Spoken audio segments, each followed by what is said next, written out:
When I saw your picture, I knew right there and then that I want you to be the mother of my child. And so I made you the mother of my child. Ingrid, I had kept my eyes on you all these years. Tinatansya ko kung handa ka na para sa pamilyang hindi mo nga alam na binuo ko. And I swear, I had no plans to force you with this life. Dear Amihan Stories presents The Billionaire's Wife is the Triplets' Surrogate Mother. Written by Lulu Writes. Happy birthday to you. Happy birthday to you. Happy birthday, happy birthday. Happy birthday to you. May mapaklang ngiti sa labing kanta ng 26 na taong gulang na si Ingrid Herrera. Kaharap ang bento cake na siya mismo ang nag-bake. Bago hipa ng 5 pirasong kandila sa maliit na cake, ay pinunasan niya muna ang luhang pumatak sa kanyang pisngi. Sa kadali-dali ng pinatay ang sindi niyon, sa bigla ang pagbukas ng pinto sa kanyang opisina. Papa Amir, nahihiyang bati niya sa matandang Arabo na mas nagpakatatay pa sa kanya kaysa sa kanyang biological father sa maiksing panahon na nakilala at nakasama niya ito, pati na rin ang asawa nito. I'm sorry, Iha. Hindi ko alam na may ginagawa ka pala. Sige, doon na muna ako sa labas at puntahan mo na lang ako kapag tapos ka na riyan. Tapos na po ako. Nahihiya niyang sabi at isasara na sana ang box ng bento cake nang bigla siyang mapatingin sa matandang nakatayo na sa kanyang harapan. Ngayong araw ang kaarawan nila. And they are 5 years old, Ingrid. Ang mga anak mo. Mga anak. Wala sa wisyong ulit niya sabay tingin dito. Opo, 5 years old na ngayon ang triplets. Pero hindi ko lang sigurado kung tama bang ginagawa ko ito taon-taon. Hindi naman sila sa akin. Naging surrogate mother lang naman nila ako. But you said that the egg cell they used for the IVF was yours too. Kaya pagbalik-balik ta rin man ang mundo, sa iyo pa rin ang mga batang yun at may karapatan kang mangulila sa kanila.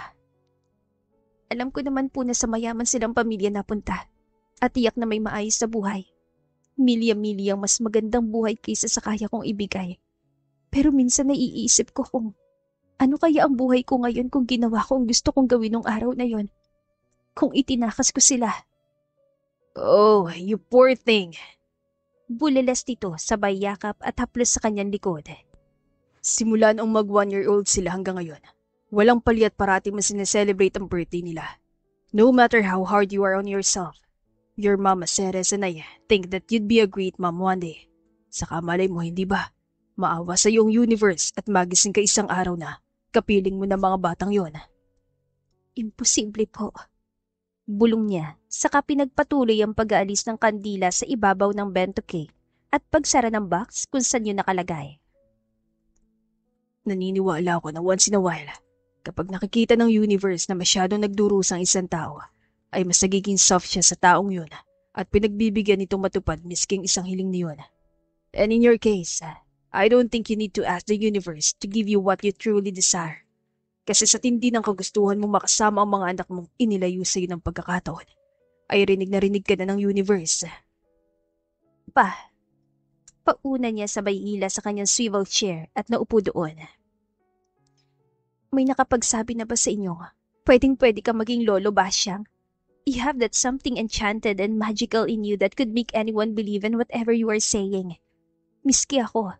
Muntik mo nang mapaniwala na ibibigay nga ng universe sa mga anak ko sa akin kasi awang-awa na siya sa akin at sa naghihirap kong puso. Nakangiti, ngunit punong-puno ng sarkasmong turan niya na ikinatawa nito. Bakit nga po pala kayo naparito? I'm sure it's not because you were planning to tell me that the universe is on their way to give me what my heart really desires. Biro niya. Nang mapansin niya ang pagseryoso at pagiging problemado ng mukha nito na bibihirang mangyari, ay bigla siyang naalarma at lumapit sa tabi nito. May problema po kayo ni Mama Ceres? Ano po yun? May maitutulong ba ako? Kahit na ano gagawin ko po. Kahit na ano, sigurado ka bang handa kang gawin ng kahit na ano, Ingrid? Kahit na ano na legal po. Pero kung hindi, syempre medyo tagilid po. Malaki ang utang na loob ko sa inyo. Pero ayoko naman po maging kriminal. But kidding aside, ano po ba nangyari? Ano po bang maitutulong ko sa inyo? Alam mo naman na hindi na kami nagkaanak ng mama Ceres mo, hindi ba? Opo, kaya nga inampun niyo na lang ako kahit 23 years old na ako nung nakilala niyo ako eh. Natatawang biro niya at muli nang nagseryoso na makitang tila nahihirapan itong sabihin ang kailangan itong sabihin. Remember what you and Mama Ceres told me when you took me under your wings? Tanong niya sabay marahang pisil sa kamay nito. You said that we are a family now, and this family will always stick by each other's side. Walang iwanan. Pagdadaanan natin lahat ng magkakasama. Kaya kung may pinagdadaanan ka o si Mama Ceres o kayong dalawa, it will be an honor to stick by your side the way you two stick by my side when it felt like the world has abandoned me. Nakangiting paalala niya habang nangungusap ang matang nakatingin dito. Ngayon, pwede niyo na po ba sabihin kung anong problema ng pamilya natin, Papa? We are going bankrupt. Po? Gulat at hindi makapaniwala niyang tanong. I know that this restaurant is finally doing amazing, but our company is not. Hindi na natin kayang tustusan ng Bluebells at kung hindi tayo makakakuha ng malaking investment bago matapos ang taon. There is no way we can turn this situation around. Sa mga susunod na buwan, kakailanganin na nating magbawas ng tauhan at tuluyang magsara bago matapos ang taon. Ano po? Bakit? Paano? Bakit parang ang bilis-bilis naman ng pagbulusok natin? All of this will happen in just 6 months? Ingrid, magdadalawang taon ang hindi stable ang kumpanya. Ako at ang Mama Ceres mo, baon na sa utang. The bank won't let us loan anymore. Not even our friends. But what pa? Agad niyang pagsabi. Nakatanggap ako ng business proposal galing sa De Allegro. Eric De Allegro is willing to acquire Bluebells and promise to keep all the employees that's currently working under us in one condition. Anong condition daw po? At saka tama ba ako nang narinig? Acquisition? Hindi investment? Ibebenta mong Bluebells pa? Pumayag si Mama Ceres? But Bluebells is your baby eh. Ingrid, matanda na kami ng mama mo. Ang gusto na lang namin gawin ngayon ay magpahinga. Ikutin ang mundo gaya ng gusto namin gawin noon pa na hindi lang namin magawa-gawa kasi masyado kaming abala sa negosyo. Ang importante lang naman sa amin ay hindi mawala ng pangkabuhayan ng mga tao natin. Ilang taon na nagtatrabaho sa atin. Mahirap ang buhay at tayo na lang ang inaasahan nila. I don't want to disappoint them. So, will you please help your mama and I fix this? Ano po bang kailangan kong gawin? Kailangan mong pakasalan si Eric De Allegro. Po! Bulalas niya. Sa gulat ay agad siya napatayo at parang sinisilaban ng pang-upo na nagpabalik-balik ng lakad sa harap nito. To save our company. He wants me to marry him? Bakit? Teka, hindi niya ba alam na hindi niyo ako totoong anak ni Mama Ceres? That you just verbally adopted me like a stray cat? Na hindi ako legal na pabel? Alam niya, Iha. At gusto niya pa rin akong pakasalan? Hindi makapaniwalang bulong niya. How old is that Eric De Allegro? In his 50s, 60s, 70s? De Allegros. Although a powerhouse in the industry, they are known for being private. So I really can't tell how old he is. Paano kung ugod-ugod na yun? Mas matanda pa sa inyo, di parang caregiver na lang ang role ko kaysa asawa niya. Naiiyak niyan dilema. Sinabi ko lang sa'yo na we have this option, Ingrid. Pero wala naman kaming plano ng mama mo na pilitin ka kung ayaw mo. You can say no. You are free to say no. But if I do, hundreds of our workers will lose their job. Magpapasko pa naman. Malalim siyang bumuntong hininga, sabay basa sa kanyang pang-ibabang labi. Kung umuo ako, if I take the risk, what will happen next? An engagement party is waiting for you in the De Allegro States. Engagement party? Agad? Kailan naman daw? Tonight. Agad-agad?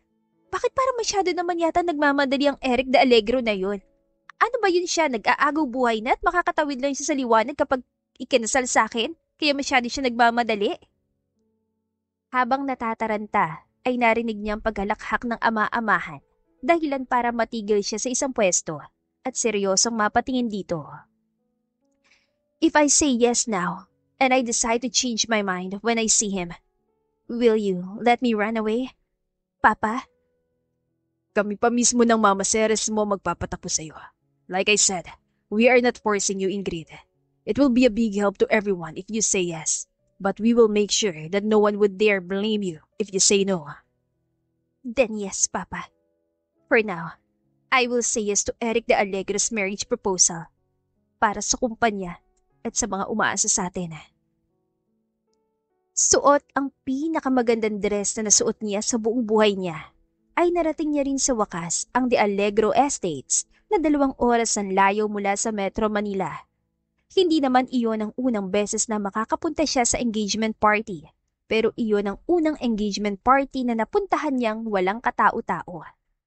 Kasama sa agreement na inuuhan niya, ang deal na siya muna ang pupunta doon. At sa susunod na linggo pa, susunod sina Papa Amir, sapagkat sa susunod na linggo pa ang engagement party na para sa family members ng 2 panig. Mrs. De Allegro, we've been waiting for you. This way po. We've been waiting for you? Ang lakas naman po we waited for you for 1,000 years and now you are here.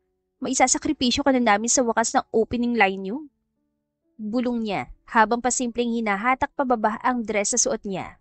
At isa pa, Mrs. Dead Allegro agad? Nagbabalak pa nga siyang tumakbo kapag nagkataon. Huwag po kayong mag-alala. I can assure you na hindi ka sacrificial lamb. Anas ng babae na hindi niya namalayang narinig pa lang kanyang sinabi. Dito po. Saan ito? Sabay turo ng greenhouse kung saan nakaset up ang isang romantic dinner date for 2. Ako pa lang, nasan siya? Mr. De Allegro is on his way here now, Mrs. De Allegro. On his way here? Galing saan? Hindi ba dito siya nakatira? Diyos ko naman. Bulalas niya. At saka kanina ko pa napapansin kanina mo pa ako tinatawag na Miss De Allegro. Napaka-advance naman dito. Wala pa nga akong suot na engagement ring tapos Mrs. De Allegro na ako agad. You will have it, your engagement ring, before this night ends. Saad ang kadarating lang na lalaking nagpabaling sa kanyang likuran. Montana, you may go now and please make sure that the kids won't disturb us for now. Bili nito sa staff bago ito umupo at sumenya sa kanyang umupo na rin. Ikaw? Bakit ikaw? Bakit hindi ka uugod-ugod na matanda o hindi kaya ay bata nga pero may weird naman na deformity sa mukha? Bulong niya pagkakita sa lalaking pakiramdam niya ay hindi lang binasbasa ni Aphrodite ng kakasigan, ngunit ito pa mismo ang personal na lumilok sa bawat facial feature para maging perfect. Hulaan ko. Sinubukan mo ko hanapin online and you came across theories about me and my family that we inbred to make sure that our wealth remains ours. May mapaglarong ngiti sa labing tanong nito na nagpalunok sa kanya. You're wearing the dress that Lila picked for you. Your kids are right. You look good in that color. Komento nitong hindi lang lumito kundi tahasan ding gumulat sa kanya. My kids? Ano my kids? Anak mo ba ang tinutukoy mo? Anak mo na magiging anak ko kapag natuloy ang kasalang ito kasi magiging stepmother nila ako? Tanong niya habang prente ito nakatingin sa kanya at hinihiwang A5 Wagyu steak nito. Almost 6 years ago, pumayag ka maging surrogate mother. Galing Pinas, pinadala ka sa US ng IVF clinic para sa procedure. It was a success. We had the triplets. 2 babae, 1 lalaki at ngayong araw, 5 taong gulang na sila. Saad nito sa mababang boses, dahilan para mapatayo siya sa kanyang kinauupuan at galit na lumapit dito. Pinaimbestigahan mo ko? Pina-background check? For what? You knew that I am not Amir Fabel's biological daughter. We didn't keep that secret from you, so why the heck would you do something like this behind my back? Nanggagalaitin niyang tanong. Kung hindi pa nito inalis ang steak knife mula sa kanyang kamay, hindi niya pa mamamalayan na hawak niya pala yun nang sugurin niya ito dala ng galit. You know what? Kahit hindi ka uugod-ugod, I don't think this will work out. We'll just find a way to save our company without your help, Mr. De Allegro. Maraming salamat sa oras mo at pasensya na rin kung nasayang ko yun. Hindi mo ba naintindihan ang sinabi ko, Ingrid? I said it was a success and we have a triplets. We. Which means I am the father of the babies that you carried 6 years ago. Hindi kita pinaimbestigahan. Alam ko ang tungkol sa nakaraan mong ito kasi akong kliyente mo at nasa akin ang mga bata. Nasa akin ang mga anak natin. Para siyang tinubuan ng ugat sa paa. Dahan-dahan siyang pumihit paharap dito at eksaktong nilapag nitong isang family picture. Lila is our firstborn. Siya yung nakatirinta sa buhok. Si Sage ang pangalawa. Yung nakabobcat na may red ribbon tulad ni Snow White because she is her favorite Disney princess. At ang nag-iisang lalaki, ang bunso ay si Red. Anito. Dahan-dahan siya lumapit sa mesa at pagkakita niya sa picture ng 3 bata, ay agad siya nagpalinga-linga na para bang umaasa siya na bigla na lang din susulpot ang mga ito sa kanyang likuran. Ito ba ang dahilan kung bakit gusto mo akong pakasalan? Para sa mga bata? Wait, are you not married? Don't you have a wife? Do I have a wife? Ulit ito at imbes sa sumagot na agad, ay inubos muna nito ang red wine sa baso. You think I'd use someone else's egg cell and have my babies created in a laboratory carried by a woman that I haven't met if I have a wife? I don't have a wife, Ingrid. And I have my own reason for wanting to marry you. Hindi lang para sa mga bata. Reason? Ano yon? One day, I will tell you. Nasaan ang mga bata? Pwede ko ba sila makita? Pwede ko ba sila makausap? Paano pala nila nalaman ng tungkol sa akin? Paano mo ako nahanap? Matagal na kita nahanap. I was only letting you live a few years for yourself so you can live the life that you always dream of. Ang magkaroon ng sarili mong restaurant at maging pinakasikat na chef sa bansa. Ano? Naguguluhan niyang ulit. May pagkapakailamera mga anak natin. Last month, nakita nilang picture natin sa gamit ko. Teka, muli niyang pigil dito. Teka lang ha, nakita ng triplets ang picture natin sa gamit mo? Natin? Paano tayo nagkaroon ng picture hindi pa nga tayo nagkikita?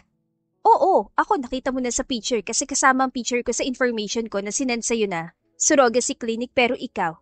Sure akong hindi pa tayo nagkikita kaya malabo yung sinasabi mo na nakita nilang picture natin kaya nila ako nakilala. Sir, humahango sa tawag ni Montana dito dahilan para kunot noong lingunin niya rin ng dalaga na hindi niya mawari kung sekretarya ba nito o hindi. Hindi ba sabi ko ayoko muna maistorbo kami ng asawa ko?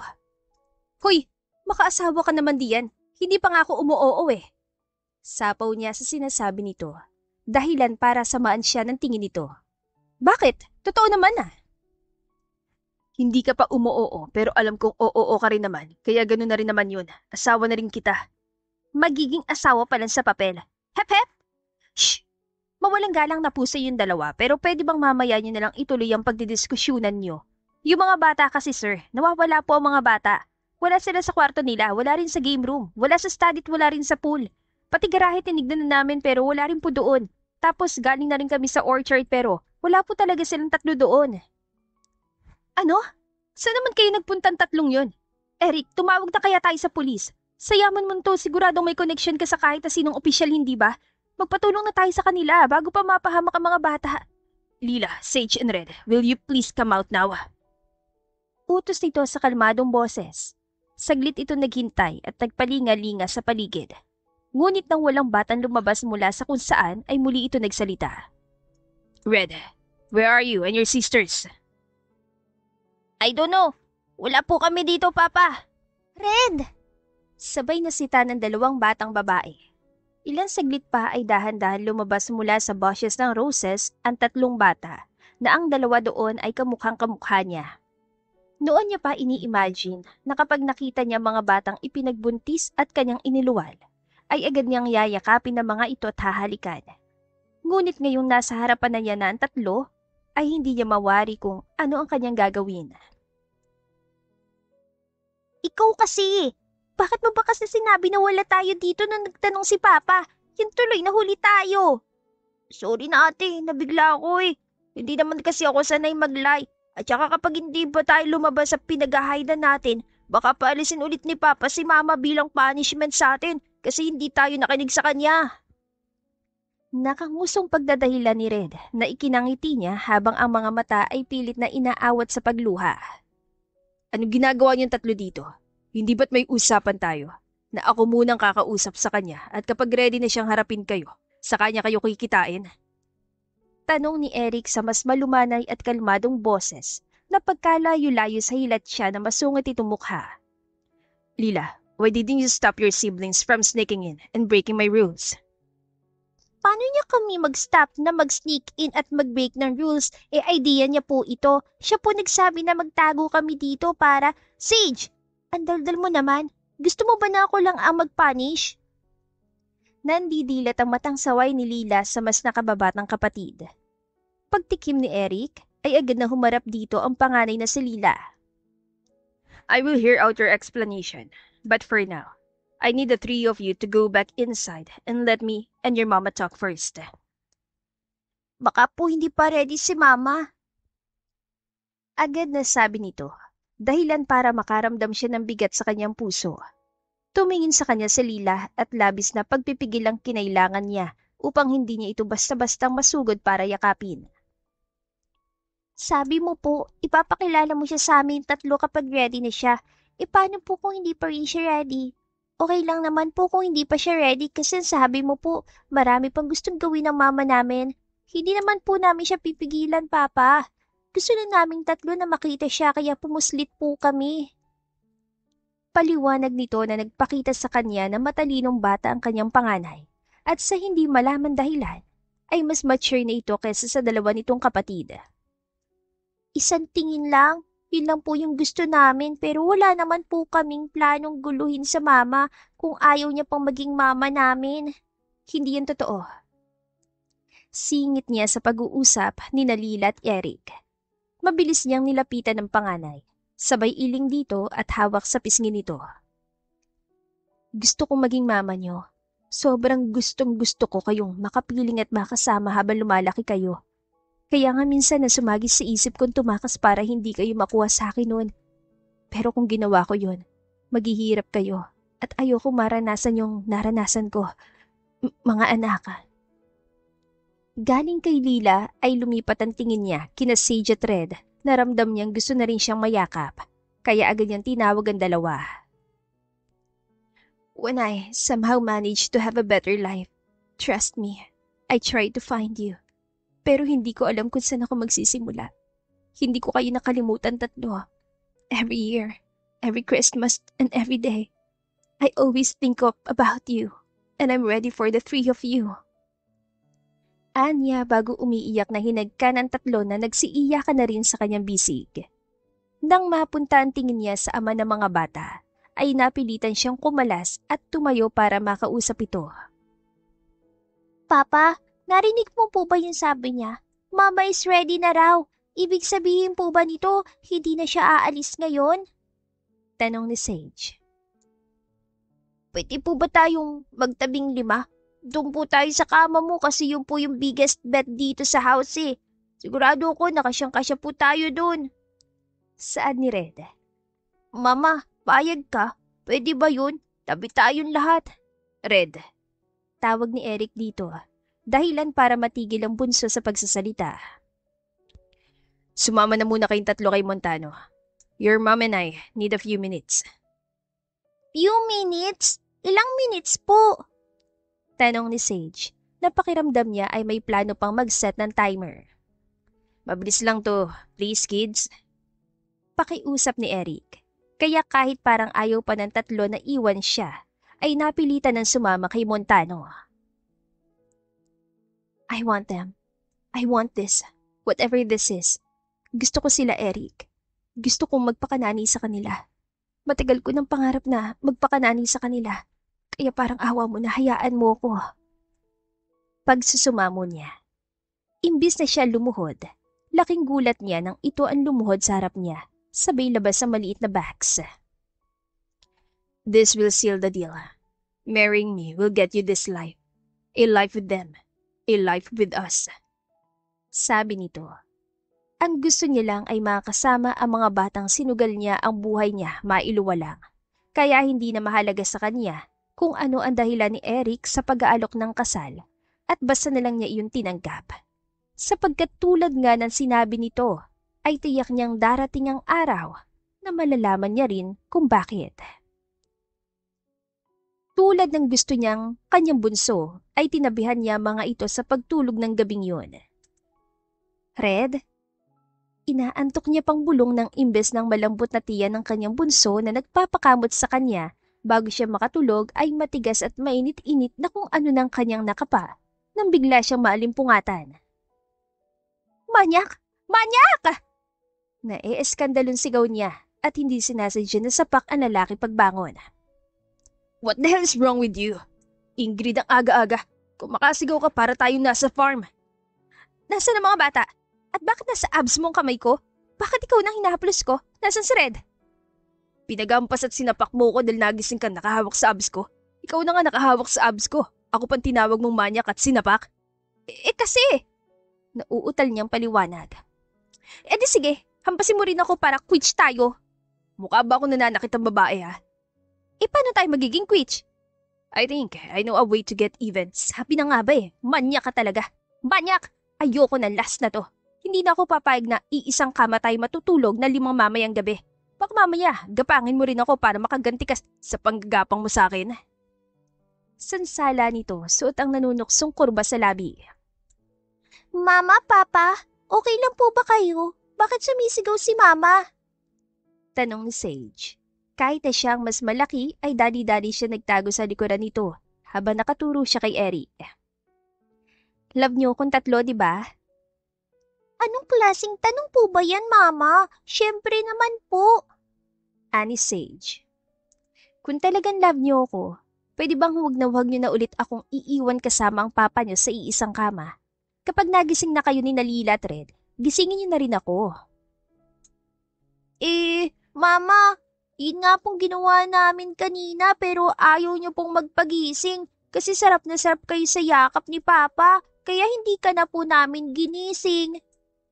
Bago pa man may masabi ang anak na mas lalo niya lang ikapapahiya, ay tinakpan na niya ang bibig nito at iginiya ito papunta sa grand staircase na maramdaman niya ang paghawak ni Eric sa kanyang braso. And where do you think you're going, looking like that? Tanong nito. Kunot noon niyang pinasadahan ng sarili at nang mapansin na masyadong oversized ang t-shirt niya kaya mukha siyang walang suot na short, ay dali-dali niya nang binitawan si Sage. Bakit, Daddy? What's wrong? Baby, magbibihis lang mama mo. Di ba marami tayong workers sa baba? It's not appropriate for her to be seen looking like this. Sagot nito para sa kanya. For our eyes only lang po ba kapag ganyan ang suot ni Mama? Yeah, for our eyes only. Malakas niyang kinurot ang tagiliran nito at hindi niya maisip kung magaling lang ba itong magpanggap na hindi nasasaktan o sadyang masyadong makapalang balat nito kaya wala lang para dito ang kanyang pangungurot. At bakit nakasunod ka na naman sa akin dito? You know what? I expected the kids to follow me around like my shadow, but I didn't expect that you'd be the one following me around like a stalker. Umamin ka nga. Obsessed ka ba sa akin? Na-obsessed ka sa akin nung nakita mong picture ko? Pabirong tanong niya na hindi nito sinagot at sa halip, tinalikuran lang siya para sumunod na kay Sage sa ibaba. Sapagkat wala siyang dalang gamit noong pumunta doon, ay ang suot niya pagpunta kahapon ay siyang muli niyang sinuot nang magpalit siya. Ang akala niya kasi ay uuwi din siya kagabi. Mama, may naghahanap po sa'yo. Parents mo raw. Lolo at lola namin.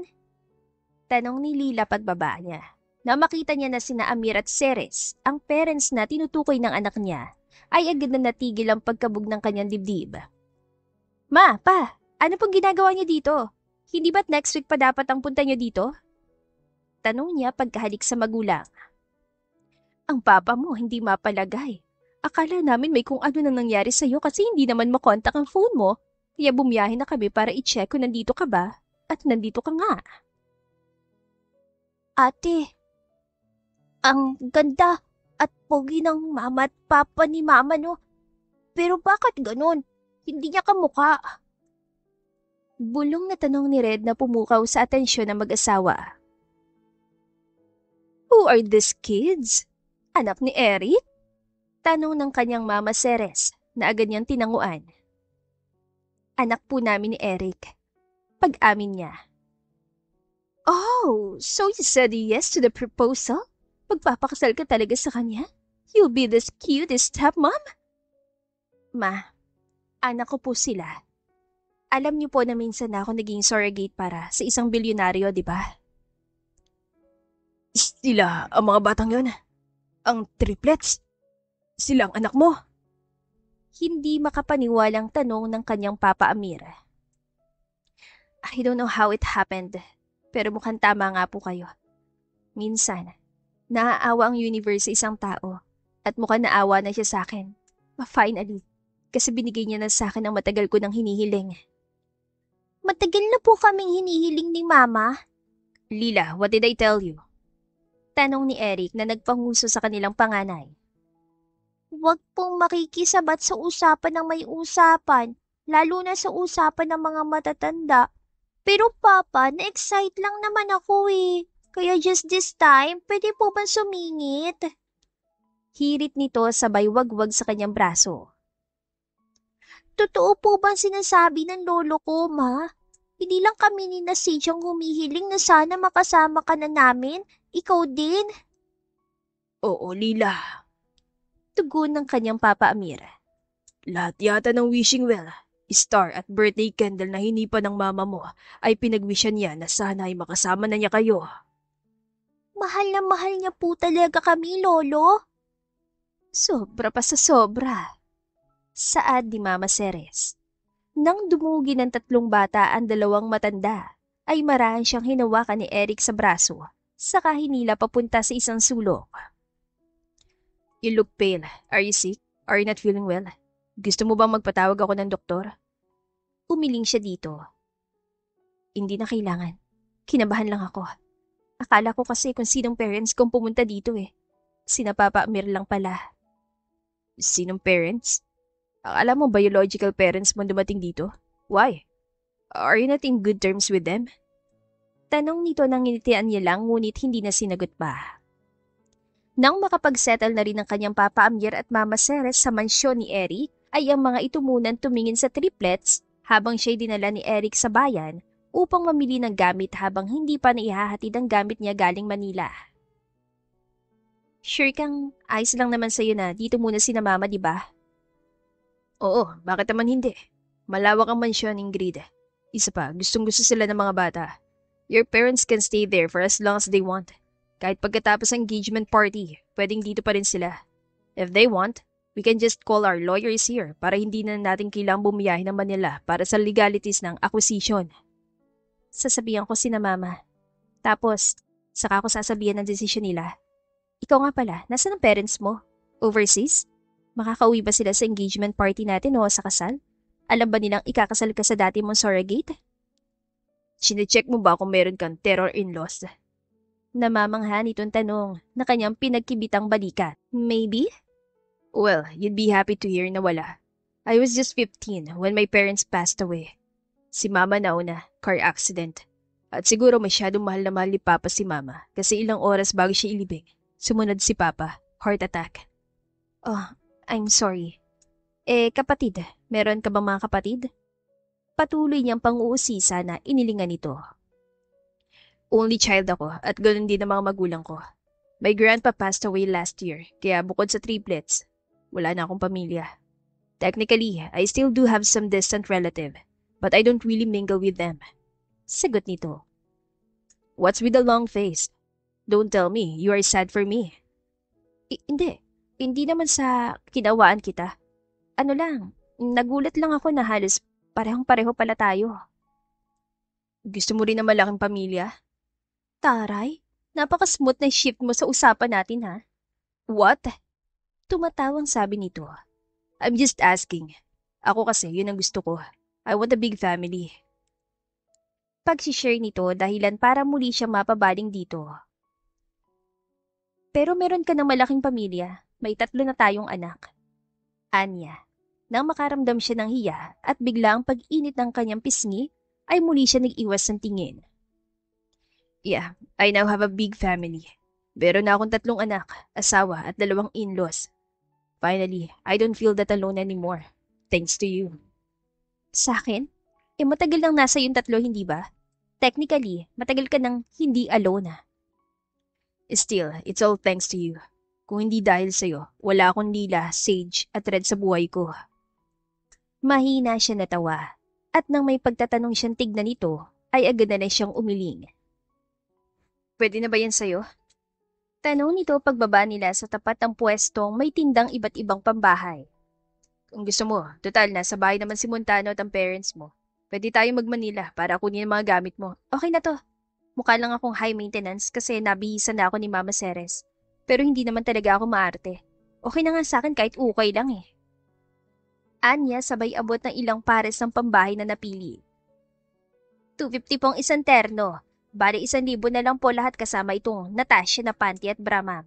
Dinoble check niyo po ba kung tama ang cup ng bra na nakuha niyo? Parang medyo malaki po kasi ito kumpara sa dibdib niyo. Sakto lang po yan. Akin na po. Ito ng 1,000. Nagpapanik niyang kinapkap ang bag ng kanyang dala at nang makumpirmang wala nga ang wallet niya sa loob, ay nahihiyang humarap siya kay Eric na inaabot ng 1,000 sa tinder at nakuha na mga pinamili niya. Babayaran na lang kita mamaya. Baka nahulog yung wallet ko sa bahay at hindi ko lang napansin. It's no big deal, Ingrid. Ha? Hindi, nakakahiya kaya. You do realize that once we are married, it would be my responsibility to provide for you and our family, right? Tanong nito sa kamahinang pinitik ang kanya noo. I need you to remember that, starting from today. Nang iiwan na siya nito, ay agad niyang hinawakan ng braso nito dahilan para muli itong humarap sa kanya. Next time, kung babanat ka ng ganun, mag-trigger warning ka naman ng mahanda kong puso ko. Ganun lang pala kadaling pakiligin ng misis ko.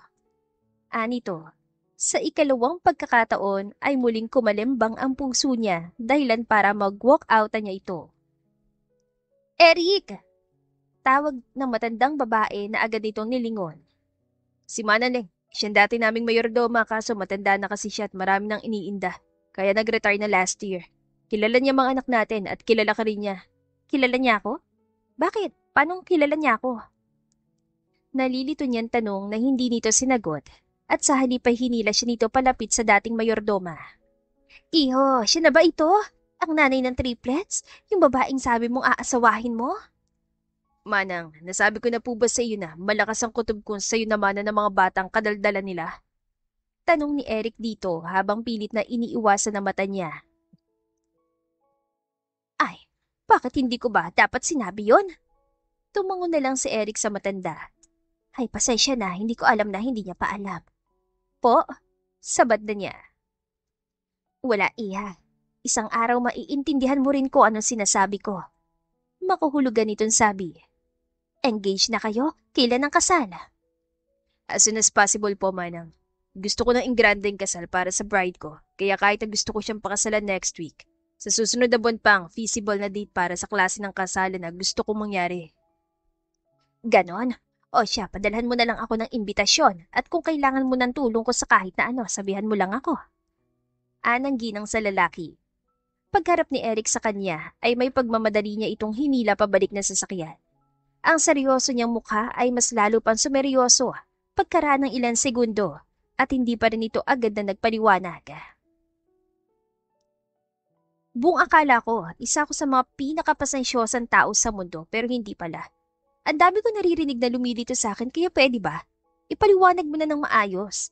Sabihin mo na lahat-lahat ng kailangan kong malaman. Okay. Sagot nito pagkatapos bumuntong hininga. Pero pwede ka bang mangako sa akin na susubukan mo akong intindihin na hindi mo ko i-judge? Wait, did I guess it right the first time? You were obsessed with me? Not in like a sociopath or a psychopath kind of way. And I am not even sure if obsessed is the right word for it. I'm just swooned and smitten at first sight. Ano? My best friend, si Gael. Nagpasama siya sa akin noon na magpa-freeze ng kanyang sperm cell. Bakit ba natin pinag-uusapan ng best friend mo?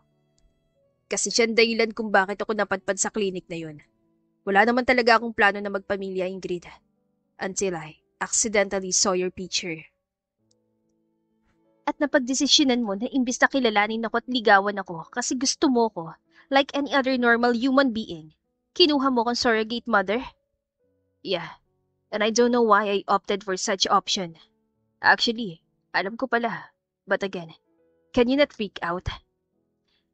I think I already heard enough at sa totoo lang, wala ka naman na siguro sasabihin na mas ikakagulantang ko pa kesa sa announcement mo kagabi. So shoot it. Binasa nitong pang ibabang labi at nang mapatingin ito sa kanya, ay agad niya itong pinandilatan bilang parte ng pangungumbinsi niyang magpaliwanag. When I saw your picture, I know right there and then that I want you to be the mother of my child. And so I made you the mother of my child. Weird, I know, but please, keep hearing me out. Lumunok ito sabay muling tingin sa kanya. Pagkatapos mong manganak, plano kong magpakilala sa'yo. Ipagtapat ang nararamdaman ko. But then I accidentally heard you talking to another surrogate. Doon ko nalaman na mga gusto mong gawin. Ang sabi mo, pangarap mo nga, magka-restaurant. You said that you wanted to live for yourself. Just for yourself at least once in your life. So I stepped back. Hindi ko tinuloy ang pag-amin ko. Naglaho kami ng mga bata sa buhay mo para mag-giveaway sa pangarap mo. Ingrid, I had kept my eyes on you all these years. Tinatansya ko kung handa ka na para sa pamilyang hindi mo nga alam na binuo ko. And I swear, I had no plans to force you with this life until the kids found a photo and I caught a whiff of Amir's problem with the family business. Nang mapansin nito na bigla siya nailang at naging guarded at hindi na nito tinuloy pa ang paghawak sa kanyang kamay at mas dumistansya pa.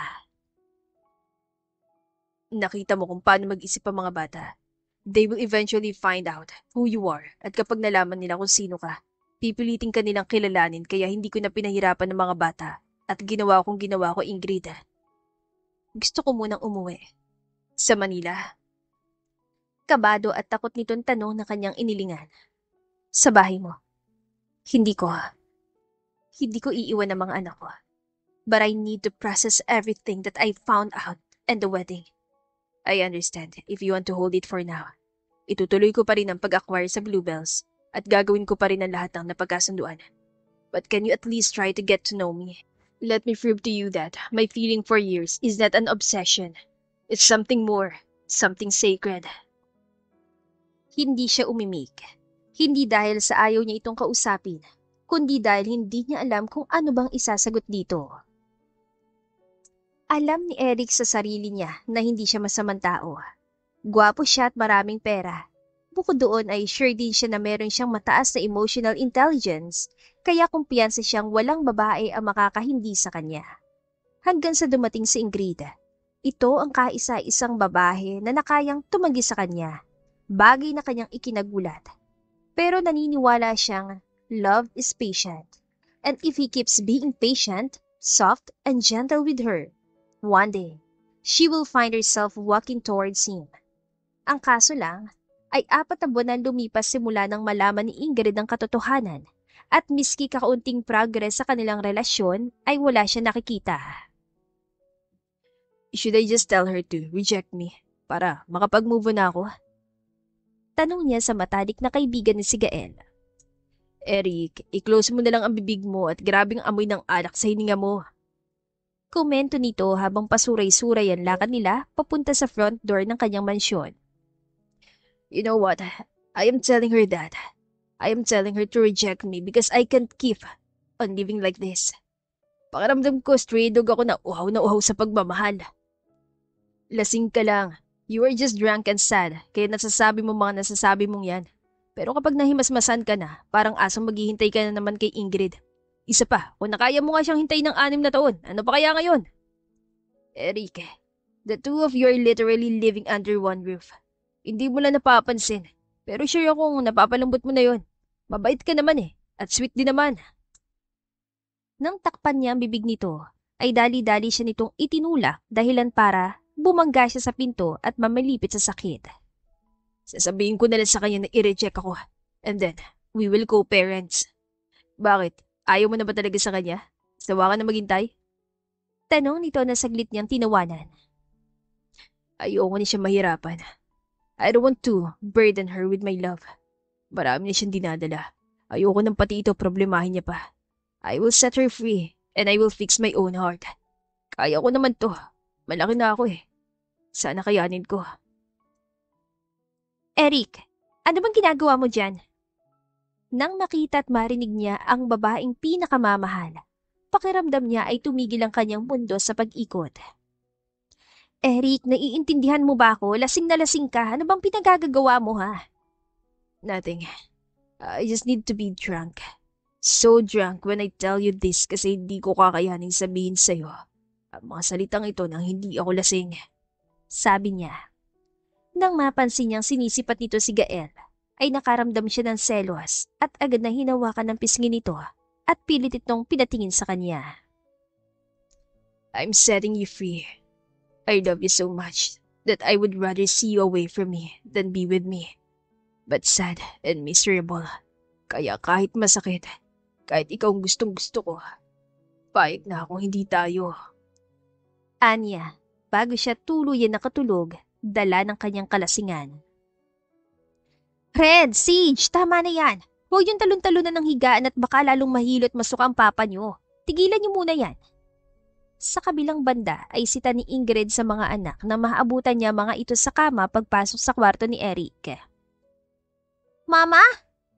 May pag-alinlangan tawag ng kanyang panganay sa maliit na boses, dahilan para saglit niyang tigilan ang pagpupuna sa inaapoy na katawan ni Eric.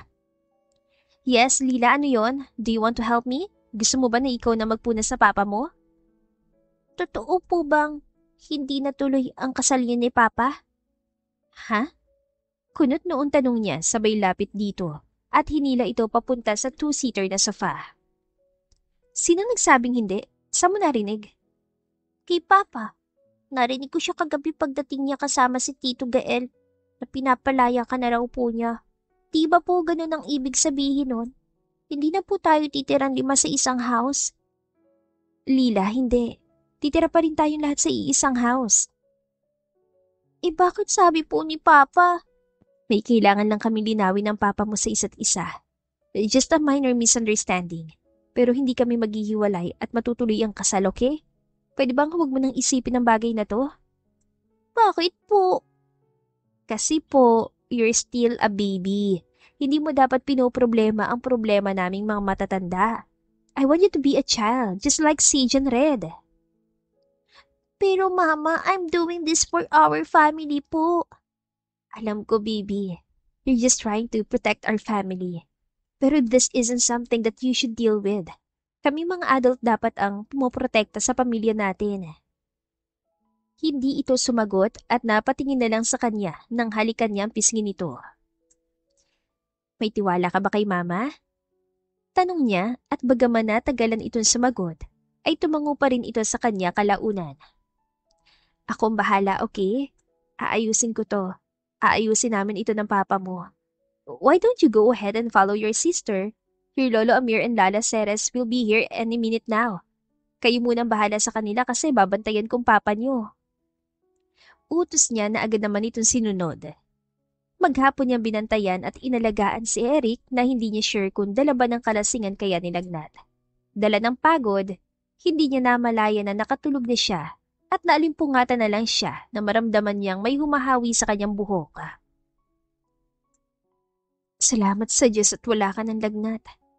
Saad niya na mahawakan na noon ito at nakumpirmang pareho na sila ng body temperature dahil mukhang okay na ito at hinampas niya ito sa braso. Ouch, Ingrid! Masakit ano ba? Awat ito ng mahina, ngunit sunod-sunod niya pa rin itong hinampas sa braso. What were you thinking? Bakit nagpakalasing ka ng ganun ha? Sinasabi ko sa'yo Eric ha, wag mo na itong uulitin. Kapag umisa ka pa, hindi na kita aalagaan ulit. Bahala kang mangisay dyan. You took care of me? Bakit ikaw? Nasaan si Montano? Eh bakit si Montano mag-aalaga sa'yo kapag may sakit ka nandito ang fiancé mo? Fiancé? Ulit ito na para ba ngayon lang nito nalaman ang kanilang relasyon. Habang nakahawak sa ulo ay pilit itong bumangon sabay kuha sa kanyang kamay. Pagkakita na suot niyang engagement ring ay nakaawang ang labing tumingin siya dito. Suot mo. Suot mo na ulit. Bakit suot mo na ulit? Dahil ba sa pinagsasabi ko kagabi, na guilty ka ba? Awang-awa sa akin? Tanong nito sabay iling. Nang aalisin na sana nito ang diamond ring mula sa kanyang daliri, ay dali-dali niyang binawi ang kamay niya mula dito. Lasing na lasing lang ako kagabi, Pero alam ko kung ano mga sinabi ko. And I mean every word, Ingrid. If you cannot fall for me, it's okay. Kung hindi mo ko kaya mahalin, ayos lang. Hindi mo kailangan pilitin ang sarili mo. Sino ba nagsabi sa'yo hindi kita kaya mahalin? Na napipilitan lang akong pakisamahan ka? At bakit binabawi mo na sa akin ang engagement ring? Salubong ang kilay niyang tanong. Agad siyang umayos ng tayo at pilit na pinigilan ng sariling matawa na mapagtanto niya kung bakit ito nagkakaganoon at bakit ito naglasing. Pinalinis ko mga alahas ko noong nakarang araw, pati na rin ang engagement ring. Dahil masyado akong abala sa mga bata, hindi ko agad nabalikan at kahapon ko lang nakuha. Anong ibig mo sabihin, Ingrid? Na hindi ako umaatras sa kasal, Eric. Na gusto kitang pakasalan. Hindi para sa mga bata, hindi dahil sa business deal. But because you've slowly but surely made it in my heart this month. Pag-amin niya. Alam niyang matalino ito at mabilis makabasa. Kaya ang buong akala niya ay kusa nitong mapipick up ang hint niya na she is slowly but surely falling in love with him. Pero totoo nga yata ang kasabihan na kahit anong talino ng isang tao ay bigla ito nagiging mahina pagdating sa pagmamahal. Hoy, tutulugan mo lang ako? Pagkatapos kong ipagtapos sa iyo nararamdaman ko, tutulugan mo lang ako? I need to make sure that this isn't just a dream. Kasi kung panaginip lang lahat ng to at biglang may gumising sa akin, pasensyahan na lang talaga pero aawayin ko talaga. Kasabay ng paghalik na dito ay ang agad itong pagmulat.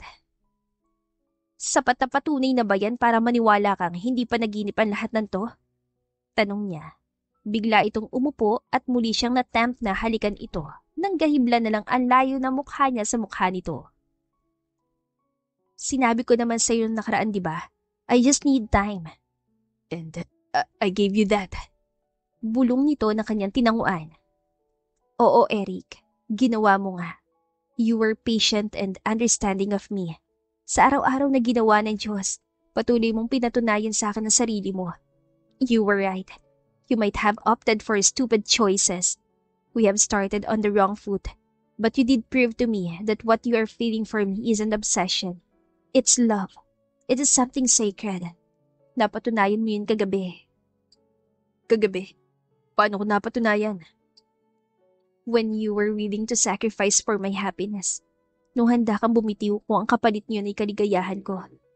For the last 4 months, it may look like I can see your efforts. But I've seen it all. And just like how you were deeply in love with me, I am to you too. In my own simple way. According to my own pace. Mahal mo ko? Gaano ka mahal? Tanong nitong napahagalpak sa kanya sapagkat pakiramdam niya ay si Red ang kausap niya at hindi isang 32 anyos na lalaki. Sapat lang, tugon niya. Sapat lang? Ulit nito. Just enough to want a life and future with you and promise your parents that you will never be alone again. Nangako ka sa mga magulang ko. Paano? Kailan? Matagal na silang patay ah. Paano mo sila nakausap? Teka, may third eye ka ba? Wala. Ano ka ba naman? Hindi ko sila nakausap in person. Pero nagpasama ako kay Montano kahapon sa sementeryo, sa musoleo nila. Para ano? Para hingin ng kamay ko? Biro nito, kaya nang tanguan niya ito na nanlaki na mga mata nito. Liar. Sabi nito bago siya mahigpitan ni Yakap. Excuse me? Hindi makapaniwalang bulalas niya. I said you are liar. Hindi basta sapat lang ang pagmamahal mo sa akin. You love me as much as I love you, and you managed to learn to love me like this in a short period of time. Hoy, hang ka pala, hindi kaya. Tingin ko mas lamang pa rin ang pagmamahal mo sa akin. Hindi ko yung kayang tapatan. Admit it, Ingrid. You love me just as much as I love you. Kasi kung hindi ka pupunta ng sementeryo at kakausapin ng hangin para hingin ang kamay ko mula sa parents ko. Maliban doon, hindi rin usual na hingin ng babae ang kamay ng isang lalaki sa magulang niya. Ay, oo na. Tama ka na, hindi lang sapat o sakto. I love you more than you can imagine, and it's scaring me a bit. Ha? Bakit naman? Pag-uusisa nito habang inaalis ang mga hibla ng buhok na nakatabon sa kanyang mukha. Kasi, the more you love someone, the more power they have over you. Power to hurt you. Power to ruin you. Ingrid, look at me. Hindi ko alam kung ano-ano pa bang pinagdaanan mo sa buhay. But I knew that you've been through a lot. And I promise, I won't and will never intentionally do anything that would hurt you. Hindi ko gagamitin ang pagmamahal mo sa akin bilang weakness mo. I'm not like that. I'm sure of that.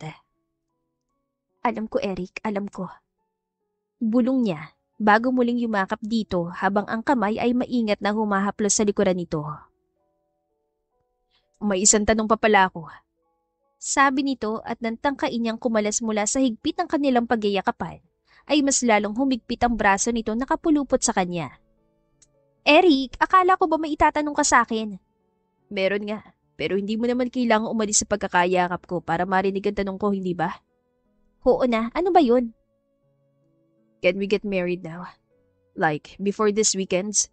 Civil wedding na muna, saka na yung engrandeng kasalan. Sa ngayon, ang gusto ko lang ay maging Mrs. Eric De Allegro ka na. I would love that. We can do that, Eric. Sakto habang nandito rin sina Papa Amir at Mama Ceres. Wika niya. Kinabukasan, anong ginagawa natin dito?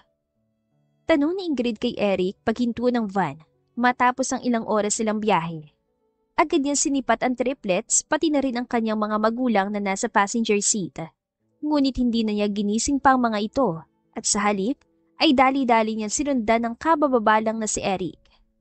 Anong ginagawa natin dito? Getting married.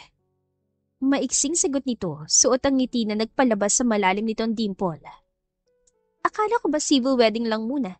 At saka paanong may church wedding tayo? Kahapon lang ako pumayag na magpakasal na tayo At saka kailangan dito talaga? Mula Pampanga, bumiyahe tayo ng Ilocos para sa simbahan na to? Bakit dito pa? Kasi, sa simbahan na ito kita hiniling. Sagot nitong hindi niya maintindihan. Alam mo ba, ang kasabihan na sa unang beses mo sa isang simbahan, pwede kang humiling at matutupad yun? Narinig ko na. Kay Papa Amir. Siya kasi mahilig maniwala sa mga ganyang kasabihan Well, I traveled all the way from Pampanga to here so I could wish for you. And I guess, totoo nga natutupad ang mga hiling na yun. Because 6 years later, we are here. I'm going to marry you at the very same church where I once begged God to let me have you. May kung anong bugso ng damdamin ang nagtulak sa kanyang halikan ito sa harap ng simbahan. At kahit na narinig na niya ang ingay mula sa triplets at mga magulang na nakababa na rin mula sa van, ay hindi niya pa rin binitawan ang labi ng lalaki. Ate, okay ka lang ba?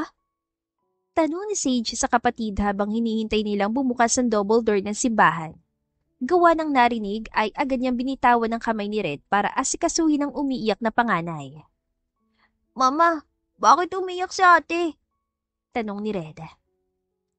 Bibi, why? What's wrong? Tanong niya habang pinapahid ang luha mula sa mata nito na agad ding napapalitan ng bagong tipaka. Saya-saya ko lang po. Kala ko po kasi hindi ko na kayo makikita ni Papa na ikakasal I really thought that it's over between you and Papa. Ma, I know you said to stop worrying and be careful like Sage and Red. And I want to do that for so long. But I can't. Kasi ate nila ako. I need to guide them and be like a mini mama before. But you are here now. I can finally stop being their mini mama and just be their ate. And your little ate. Yes, Lila. You can just be their ate and your papa and I's little ate. There is no need for you to think and act like you are older than your age. I'm sorry, baby. We are so sorry that you've been living like this. But it's okay now. Everything is perfect now. Pangako niya. Alam ko po. Kaya nga po siya ko. Pag-amin nito. I feel so happy that I can stop crying, Mama. Pagyakap niya sa panganay ay punong-puno ng kamusmusan ding yumakap ang kanyang pangalawa at bunso. Sakto sa dahan-dahang pagbukas ng pinto ng simbahan ay ang pagtahan nito at unti-unting paglapat ng ngiti sa kanyang labi. Nang unang beses niyang marinig ang tungkol sa kasal na yon, buong akala niya ay matatali siya sa isang loveless marriage. Ang akala niya ay nagsasakripisyo lang siya para sa kumpanya ng kanyang Papa Amir at para sa mga trabahador nila. Yun pala ay may ibang plano sa kanyang tadhana na ang pagpayag niya palang iyon ang magdadala sa kanyang pamilya. After a few months, Papa, can we please open our Christmas gifts na? 10 p.m. naman na po. 2 oras na ng Christmas na. Hirit ang panganay ni Eric na bitbit ang regalo na galing sa kanila ni Ingrid.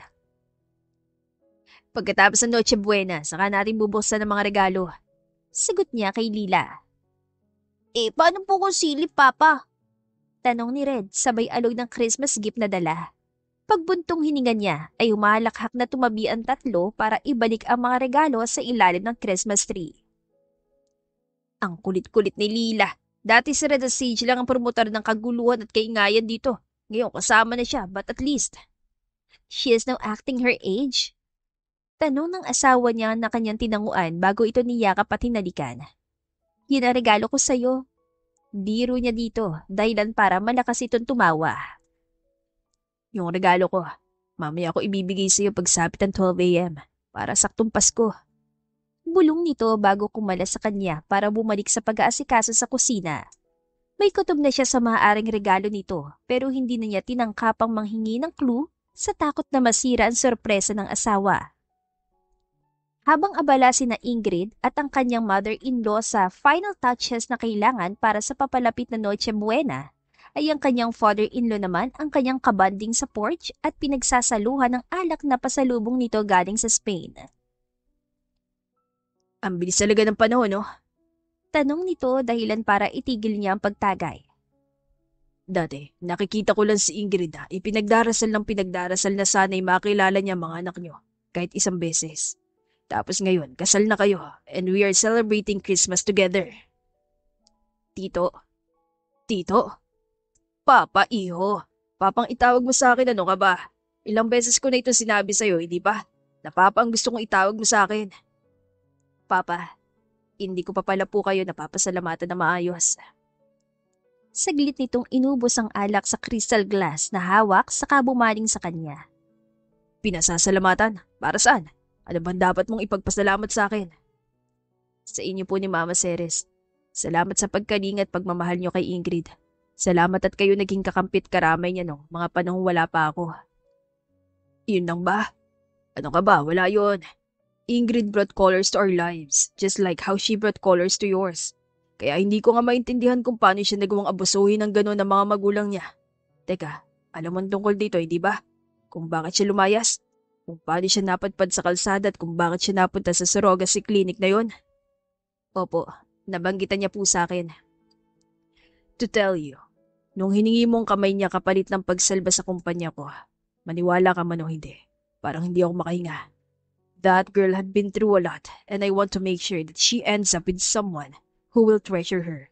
I didn't want to sacrifice her kasi ganun ang ginawa niya para sa mga biological father and stepmother niya. Sa huli, kulang pa lahat ang ginawa niya at pinalaya siya nang wala na siyang maibigay. Ang perang ibinayad mo sa surrogacy, alam mo naman siguro kung saan napunta. And maybe that was her final straw. Importante si Ingrid sa amin, but she was selfless. She was always willing to sacrifice herself. That's how she shows her love, kaya parati ako nag-aalala para sa kanya. Ngunit hindi na ngayon, kasi alam ko nasa tamang kamay na siya, nasa tamang lalaki, at malaki ang tiwala kung hindi mo sasaktan ang anak ko. Hindi po, hindi po. Pangako niya. Nang marinig niya ang pagbukas ng front door at ang sabay-sabay na pagtakbo ng mga anak, ay agad niyang ibinuka ang mga braso para hulihin at salubungin ang mga ito. Papa Lolo! Ipinapatawag na po kayo ng Mama at ni Lola Ceres. Tama na raw po muna yan. Pumasok na raw po tayo sa loob kasi magka-countdown na raw. Sabi ni Red, saka siya hinila nito at nilila papasok habang si Sage naman ang may dala sa kanyang father-in-law papasok. Merry Christmas, mahal ko. Bati niya sa asawa, sabay halik pagkatapos niyang batiin ng anak at in-laws pagsapit ng 12 a.m.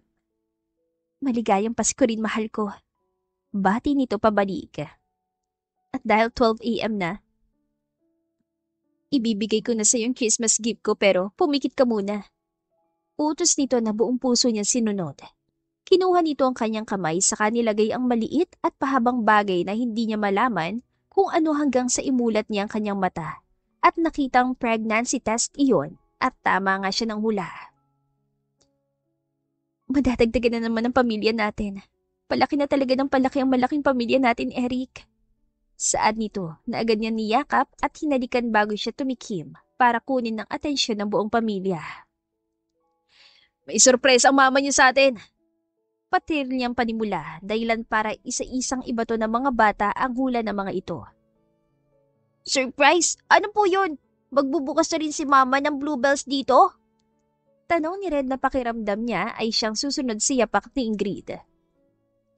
Magbabakasyon po ba tayo sa ibang bansa? Safari sa Africa?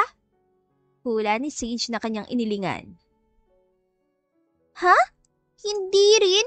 Papa kasi hindi naman kami manghuhula eh. Huwag mo na po kaming pahirapan at i-share mo na sa amin ang surprise ni Mama. Pang-uudyok ni Lila. Pagkatapos niyang ipakita ang piti, ay ang in-laws niya na unang nagbunyi, habang ang tatlong bata ay nagtinginan lang. Ate Lee, alam mo ba kung ano yun? Hindi ko alam, Red. Papa, sirang thermometer ba yan? Kung oo, bakit ka may ganyan? Tanong ni Sage na ikinatawa ni Ingrid bago nito ipaniliwanag sa mga bata kung ano ba yun, na mas lalo pa nagpasaya sa masaya ng gabi ng kanilang Pasko. Pagkalipas ng 7 buwan, ay safe na na-deliver ni Ingrid ang kanilang pang-4 na babaeng anak. At tulad ng mga nauna, kulay din ang ginamit nilang pangpangalan dito at tinawag itong Violet de Alegro. Violet, gaya ng huling kulay sa rainbow, dahil para sa kanya, si Ingrid at ang mga anak niya ang kulay sa kanyang buhay na matagal niya ring inaasam-asam. The End.